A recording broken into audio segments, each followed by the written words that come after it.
The unmasking that the president mentioned, what's the latest on that?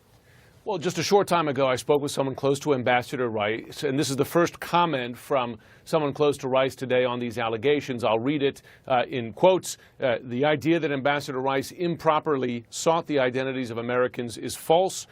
There is nothing unusual about making these requests when serving as a senior national security official, whether Democrat or Republican. That coming from someone who works for Ambassador Rice. But let's go beyond that, because I spoke today with former senior U.S. intelligence officials, the senior most, who've served both Republican and Democratic administrations. And this is what they've told me about this story. They said, one, this is not unusual. This happens. That when you are briefed on intelligence communications like this, sometimes senior national security officials can ask the intelligence community to identify the Americans either mentioned in those conversations or on the other side of those phone calls. It's not up to that senior U.S. national security official to make that decision. It's then up to the intelligence agencies, to the NSA. They decide what's appropriate to then unmask for that senior official. It is legal. There are protocols that have been put in place since 9/11 to allow this to happen.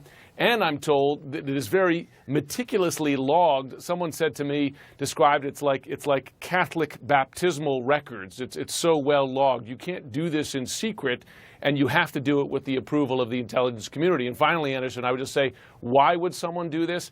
Every day they're getting briefings on intelligence. Their briefer chooses what they're briefed on, including Ambassador Rice. In those briefings, an official such as Rice might say, to further understand it, I'd like to know who those names are, and that's why they would make that request, which then, as I said, has to be approved by the intelligence community. That's what I'm told, and again, to note, by senior intelligence officials who work for both Democrats and Republicans. This appears to be a story largely ginned up, partly as a distraction from this larger investigation. But I will say, Anderson, you're aware of this. The investigations continue, but particularly on the House side, there are now questions coming from both Democrats and Republicans about how bipartisan this